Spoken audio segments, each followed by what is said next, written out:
श्रद्धा लोगों की खत्म हो गई और कहते हैं कि भगवान काम नहीं करते, भगवान कृपा नहीं करते। मेरे प्रिय पागलों, श्राद्ध पक्ष में हमारी यही प्रार्थना है, श्रद्धा पूर्वक श्राद्ध को करना चाहिए।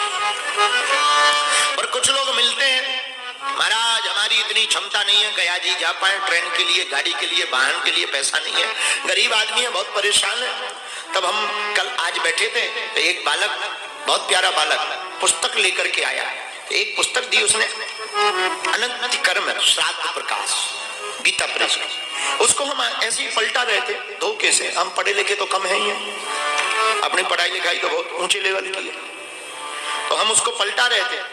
और जैसे ही पलटा रहे थे तो पलटाते पलटाते हमने पाया कि मान लीजिए कोई बहुत दीनहीन है, बहुत गरीब है, तो वो कैसे श्राद्ध करेगा।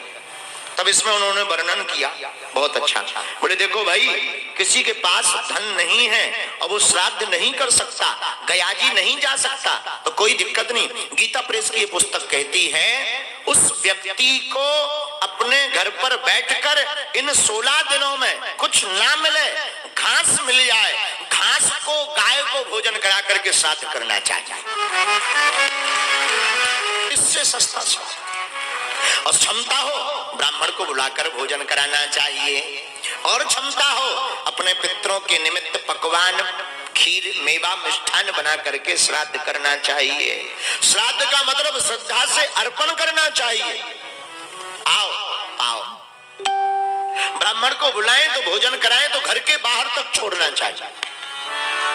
लेकिन ब्राह्मण में भी सावधान रखें, मांस मंद्रा आदि ग्रहण करने वाले ब्राह्मण को मत बुलाएं।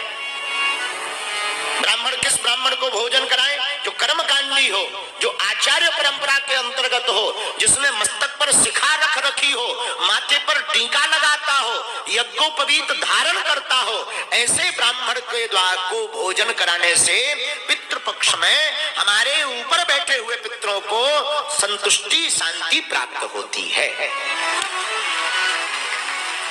ब्राह्मण को भोजन कराएं, जल लेकर के जल अर्पण करें, और श्रद्धा है वस्त्र दान दें, अन्न दान दें, द्रव्य दान दें, भूमि दान दें, गज दान दें, गाय दान दें। और अगर श्रद्धा नहीं है, ये पुस्तक ने बहुत सरल उपाय लिख दिया। बोले भाई दो काम तो कर सकते, घी का दीपक जलाओ, पीपल के पेड़ के नीचे रखो, 12:23 से श्राद्ध प्रारंभ करना चाहिए। शुभ मुहूर्त बताया, एक जगह 12:16 का दोपहर का, और शाम के बाद श्राद्ध नहीं करना चाहिए, तर्पण नहीं करना चाहिए। कुछ लोग रात को ही लगे और फिर कहते हैं कृपा नहीं होती। हमारी परंपरा है, हमारा नियम है, इसीलिए सायं काल के बाद तर्पण ना करें। और 7 बातें श्राद्ध करने वालों को इन 16 दिनों में प्रत्येक व्यक्ति को ध्यान रखनी चाहिए। 7 बातें निषेध। एक, दिन भर बछुओं जैसे ये नहीं चलना, 7 दिन तक वर्जित। अगर इन श्राद्ध पक्ष में कोई भी जातक, साधक, बालक तांबूल मुख में रखता है, उससे पितरों को अतृप्ति होती। तो पहला वर्जित क्या है? बोले तांबूल। दूसरा क्या वर्जित है? स्त्री भोग, ब्रह्मचर्य का पालन करना चाहिए। तीसरा वर्जित है क्षौर्य कर्म। अगर आप तर्पण पिंडदान नहीं कर रहे हैं, तर्पण पिंडदान करेंगे तो पद्धति के नियम में आपका मुंडन संस्कार होगा। लेकिन अगर आप तर्पण नहीं कर रहे तो प्रत्येक व्यक्ति को 16 दिनों तक क्षौर्य कर्म वर्जित रखना चाहिए। क्षौर्य कर्म। चौथा मांस मंदिरा, गंदा भोजन, गंदा पीना। इस पितृपक्ष में जो भी व्यक्ति खाता है उसका भाग, उसकी घ्राण मतलब सुगंधी पितरों को जाती है, उससे पितृ विचलित होते, असंतुष्ट होते, नाराज होते हैं। इसलिए मांस मदिरा का भी भक्षण नहीं करना चाहिए। 5वां, तर्पण और पितरों को प्रणाम और पितरों की स्तुति, शांति पाठ दिन में ही करनी चाहिए, शाम को नहीं, रात को नहीं। छठवां नियम क्या है? केले के पत्ते पर पिंडदान नहीं करना चाहिए, वर्जित। केले के पत्ते पर नहीं करना चाहिए और प्रयत्न भर केले के पत्ते को इन 16 दिनों में प्रयोग नहीं करना चाहिए, ये वर्जित है। और सातवां है तेल मर्दन वर्जित।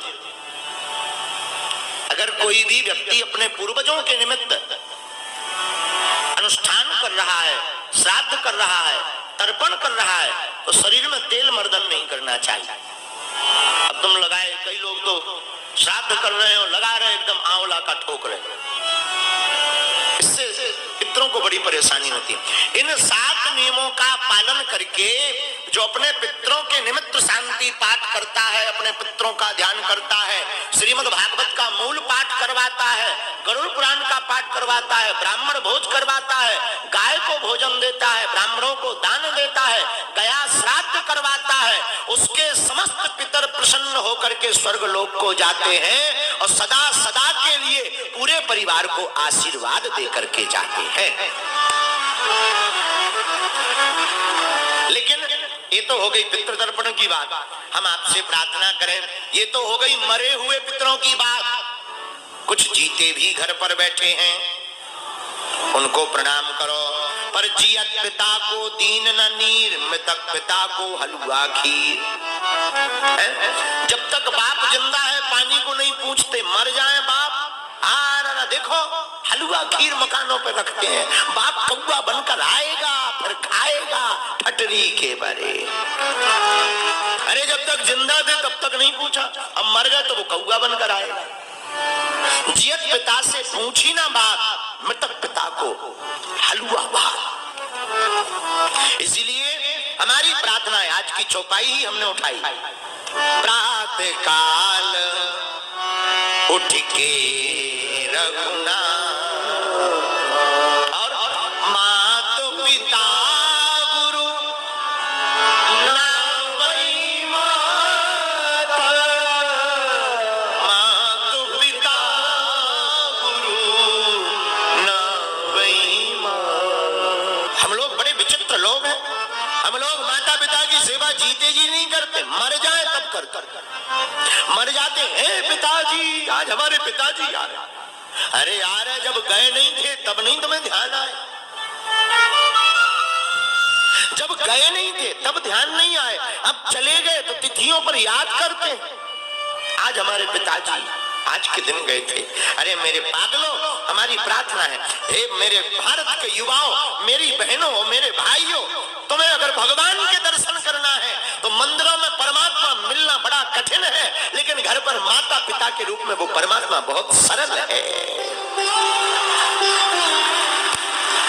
बड़ी सरलतम विधि से परमात्मा प्राप्त हो सकते हैं। माता पिता को वो धन्य भाग है जिन्हें माँ बाप की सेवा मिली। वो अभागे हैं जो सेवा नहीं कर पा रहे। हम अपनी जीवन की एक घटना बताएं, आंखों की देखी बात। हमारे पूजनीय पिताजी आज भी हैं। हमारे पूजनीय पिताजी के जीवन में हमने बहुत अपने करीब से देखा है। वो अपनी माताजी के बहुत करीब थे और बुढ़ापे के समय में जब हमारी पूजनीय दादी जी अति शिथिल हो गई तो हमारे पिताजी ने, माताजी ने बहुत सेवा की। जब वो सेवा करती थी और दादी जी बहुत खुश हो जाती थी, तब हमने अपनी आंखों से देखा, बिल्कुल नजदीक रहते थे। तब दादी जी ऐसे हाथ उठा के, ऐसे हाथ फेरते हुए, पलंग के पड़े पड़े हाथ फेरते हुए कहती थी, दूधो नहाओ पूतो फलो। भगवान से जब जिंदगी में दूरी हो तब शोक ही मनाना चाहिए। ये संकेत है। तो धन्य है श्री वीर बजरंग बली, माता जानकी अशोक वाटिका में शोक में विराजमान है और ऐसी राम कथा गाई, ऐसी पूंछ घुमाई कि धन्य धन्य वीर बजरंग बली, और प्रसन्न हुई फिर जानकी माई। ऐसे अनंत बलवंत परम संत भगवंत श्री हनुमंत लाल के चरणों को हम प्रणाम करते हैं। यह पावन तीर्थ नाम है गया। इस गया में जो गया सो गया, नाम है गया। और गया में जो भी पूर्वज गया बोले कहा, बोले गया। अच्छा जिंदा तो गया, मरे तो गए। अद्भुत विचित्र बात है, कितना अद्भुत नाम, बोले गया। अच्छा गया में दो नगरी, गया के नाम के आगे दो संबोधन है, मोक्ष नगरी और ज्ञान नगरी। मोक्ष नगरी कहा? भगवान श्री विष्णु के चरण चिन्ह जहां विराजमान है, उस चरण के ऊपर जो भी पिंड बना करके अपने पूर्वजों के निमित्त जिसका नाम गोत्र लेकर के पिंड रख देते हैं, नदी में बट वृक्ष की छाया में प्रेतशिला के पास, इस गया में आते ही वह पिंड रखते ही वो गया हो जाता है। नियम है। तो धन्य है गया तीर्थ, भगवान विष्णु के पाद चिन्ह पर बसा हुआ यह स्थान, जहां विष्णु पदवी, भगवान श्री हरि विष्णु का पद। अच्छा एक और मोक्ष नगरी हो गई, अब दूसरी नगरी कौन सी है? ज्ञान नगरी। ज्ञान क्यों? यहीं जहां रिसोर्ट है हमारे श्री विनय तिवारी जी का, सामने ही बैठे, आज तो कथा में भी दम लगा के बैठे, नहीं तो 10 बजे सोवे वाले आदमी आए। दुनिया की घड़ी नाय माय हो जाए, विनय